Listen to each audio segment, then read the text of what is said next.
नमस्कार मैत्रिणींनो, तुमचे स्वागत आहे. मैत्रिणींनो, आजचा आपला व्हिडिओ हा आशा सेविकांच्या संबंधित आहे. तर व्हिडिओ सुरू करण्याआधी कृपया चॅनलला सबस्क्राईब करा आणि बेल आयकॉनला सुद्धा प्रेस करा. तर मैत्रिणींनो, आपल्या सगळ्यांना माहितीच आहे की महाराष्ट्र शासनाचे कोणतेही काम, सर्वेक्षणाचे कोणतेही काम असो, त्यामध्ये आशा सेविकांचा नेहमीच महत्त्वाचा वाटा असतो. आरोग्याशी संबंधित कोणतेही काम असो किंवा सर्वेक्षण, आशा स्वयंसेविका त्यामध्ये महत्वाची भूमिका निभावतात. मात्र त्यांचे मानधन वेळेवर मिळत नाही आणि त्यांचे मानधन सध्या अशा स्वयंसेविकांना भर उन्हात सर्वेक्षणाचे काम करावे लागत आहे आणि दुसरीकडे मात्र जानेवारी महिन्यापासून त्यांना मानधन मिळालेले नाही आहे. त्यामुळे भर उन्हात सर्वेक्षण आणि मानधन बंद अशी अवस्था आता आशा स्वयंसेविकांची झालेली आहे.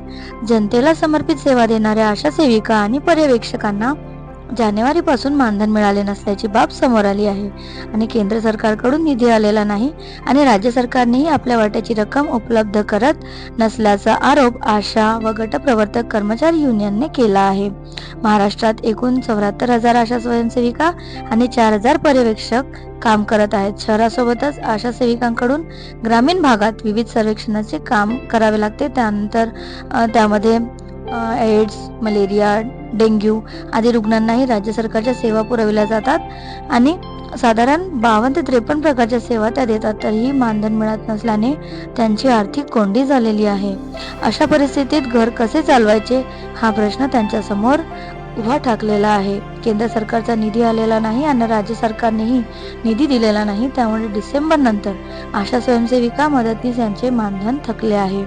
राज्यातील काही जिल्ह्यात राखीव निधीतून थोडीफार मदत देण्यात आली आहे. मात्र दुसरीकडे भर उन्हात सर्वेसाठी त्यांच्यावर दबाव आणला जात आहे आणि वेळेवर आपल्या सगळ्यांना माहितीच आहे की वेळेवर मानधन देणे ही सरकारची जबाबदारी आहे. तर आशा सेविकांचा कुटुंबाचा उदरनिर्वाह कसा चालणार हा प्रश्न त्यांना सतावत आहे. व्हिडिओ शेवटपर्यंत बघितल्याबद्दल तुमचे खूप खूप धन्यवाद. अशाच नवनवीन व्हिडिओसाठी कृपया चॅनलला सबस्क्राईब करा.